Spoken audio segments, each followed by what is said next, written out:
Before we begin, I need to make something unmistakably clear.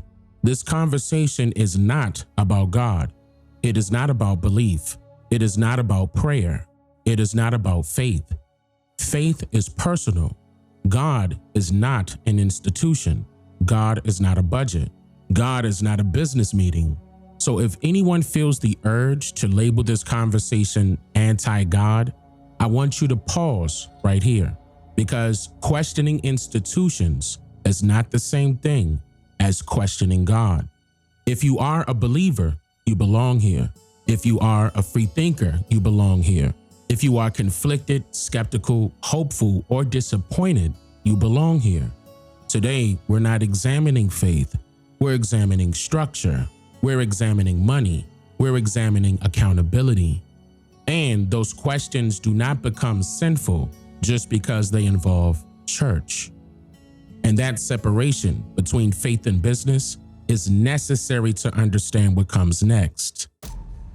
So there is a video circulating online right now. It features a woman around 40 or 50 years old explaining a situation involving her elderly aunt. Her aunt was behind on her electric bill, $130. Not rent, not a mortgage, not a medical emergency, a light bill. She explains that her aunt, a woman who had paid tithes for decades, called her church for help, and the church didn't help. Instead, questions were asked. Why are you behind? Where's your money going? What are you spending it on?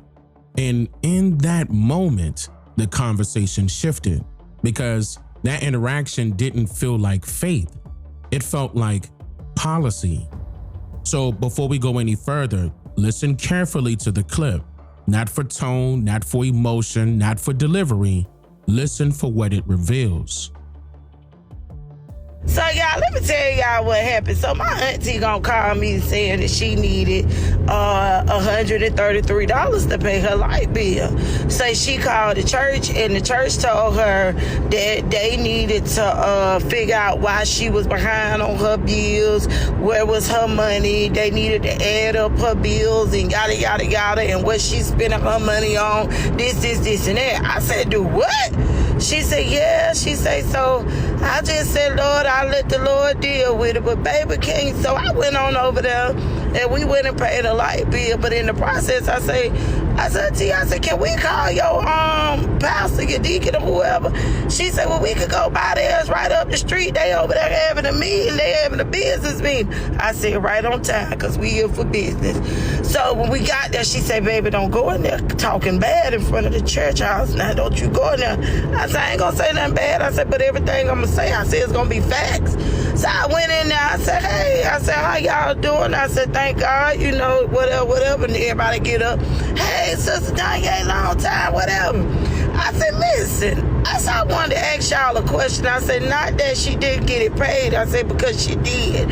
I said, but my question is, why is it was such an issue with helping her pay a bill whenever she's always paying a light bill, water bill, cable bill, buying your kids clothes, paying life insurance, doctor's appointments, house mortgages, taking y'all on trips, whatever the case may be, y'all out to eat, buying fancy clothes, and whatever it is. I said, not one time has she asked y'all for a bill of sale, a receipt, or anything else y'all got going on with y'all money. I said, this woman pays her tithe every Sunday. She pays offering whenever she can. I said, not only that, she's here doing something with this church every time you turn around. And she's never in her life, out of 75 years, asked this church for anything. And now when she asks y'all for one little simple thing, you need to know what she's doing with her money. I said, I'm going to tell you what she's doing with her damn money. Her money coming here. I'm going to tell you where her money going. It's coming here. Because she too busy trying to keep y'all lights on so she can come and hear the word of the Lord. She too busy keeping y'all food here so that she can break bread on Sunday when she say on the first Sunday when she had communion. She too busy bringing money here so that y'all kids can wear them fancy ass shoes and them nice clothes that they got on so that they can take these expensive trips that they going on. And then not only that, she ain't just paying for the deacon and the pastor pastor, she paying for these other uppity members too, who all stick together in a cult. I say, so not one of y'all could have came together. I say, all y'all could have gave $20 a piece. I said, now I ask you one question. I say, one of y'all, I say, each one of y'all, pull your wallet out.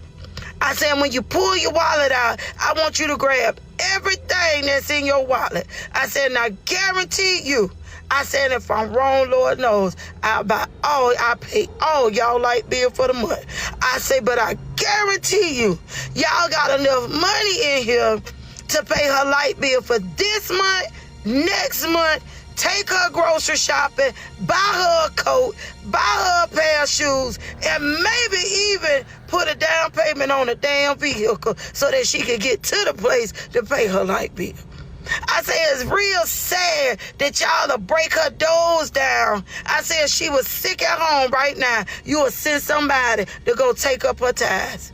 I said, she was in the hospital, you will make sure somebody was over her check so that you can make sure you get your tithe money. I said, if she was in any need of anything, it's a problem. But when y'all in need of something, it's urgent. It's a matter. I say, now, let me ask you something. Where is her tithe money going? He said, well, we got things going on at the church, and that's why we here having a business meeting, cause we got some funds. I said, cause if y'all got some funds missing, big as this congregation, I said, somebody in the church ain't right. I said, and I think I done proved my point by coming in here, letting y'all know how disappointed I am with y'all, because y'all couldn't pay a simple $130 damn light bill. $130 damn light bill. I said, she paid triple that in tithes. I said, oh no, she won't be coming back here no more. No, she won't be back here no more. She won't be back here no more. And as a matter of fact, get the books out. As a matter of fact, get the books out. I said, I need you to add up her tithes, and I need y'all to pay that back. I said, because until she find a new church, I said, until she get her stuff together, she gonna need money. I said, she gonna need her money. I said, she need everything back. And I meant just that. Now, that video didn't go viral because it was extreme. It went viral because it was familiar. Some people said she was wrong. She embarrassed the church. She should have handled it privately. While others said she was right. That church failed its elder. A $130 bill shouldn't even be a conversation. But the real reason this story exploded is because it exposed a contradiction. A contradiction between what the Black church represents in memory and what many people experience today. And that contradiction demands explanation. To understand the reaction, we have to understand the past. In the 1940s and 1950s, the so-called Black church was not just a place of worship. It was survival infrastructure. So-called Black Americans were excluded from fair banking, loans, housing opportunities, and government safety nets. Some communities built their own systems, okay? The church functioned as a lender, a burial fund, an emergency pantry, a housing bridge, and even a crisis response unit. Money collected on Sunday was not symbolic. It was circulatory. You gave because you knew that when you fail, the system would catch you. This was not charity. This was reciprocity. But systems change. And when systems change, expectations don't always adjust. Over time, the church changed.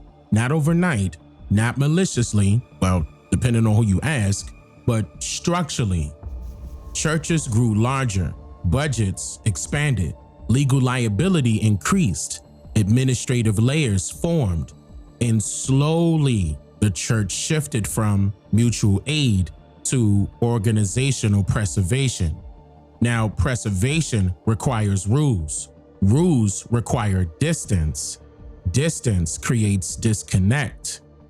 So instead of asking, how do we help right now? The question became, what's the process? That shift, more than doctrine, is what people are reacting to today. And once people notice the shift, they start asking questions. The questions are simple, but the answers are not.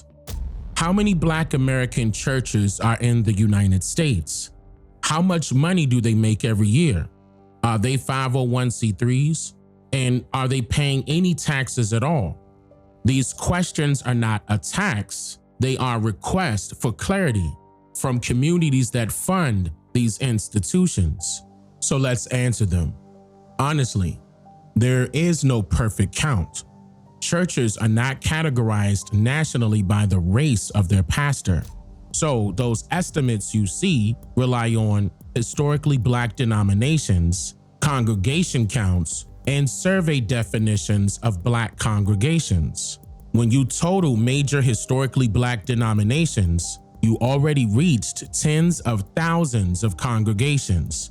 Once independent Black churches are included, many estimates land around 25,000 churches nationwide. Not exact, but that's not small. And where there are institutions, there is money. There is no official national audited total for how much Black American churches make each year. Church reporting is not centralized like corporate reporting. What exists are estimates and ranges. Even conservative estimates place the Black church economy in the billions annually. That doesn't mean every church is wealthy, but it does mean the ecosystem as a whole is financially significant. And when elders struggle over small bills, people ask why. That leads directly to the next question.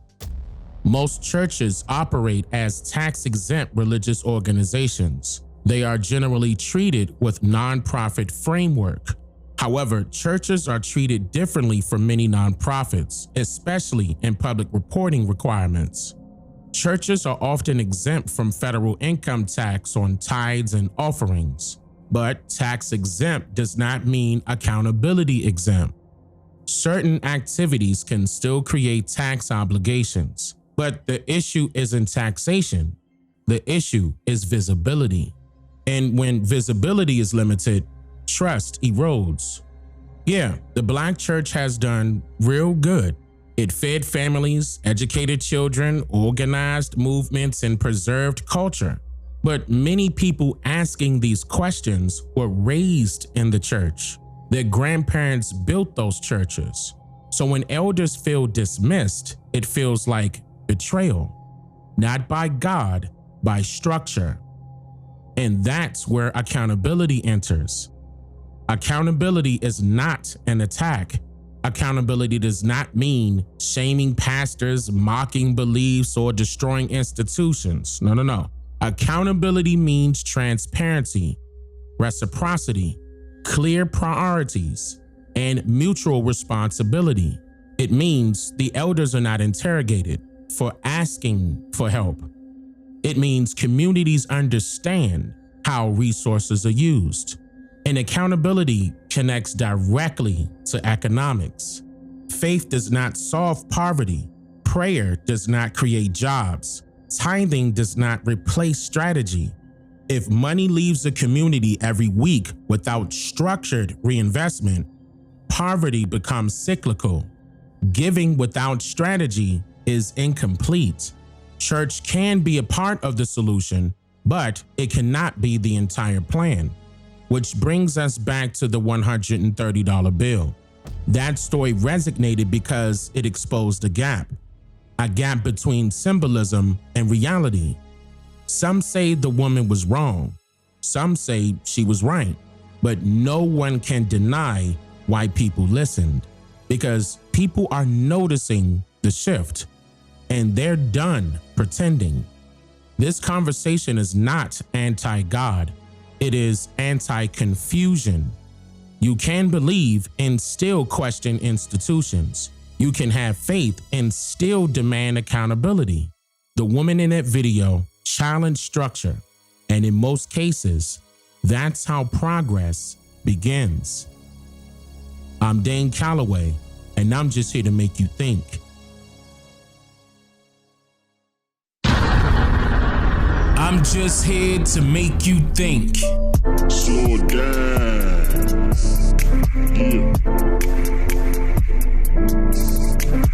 Sub up, like up.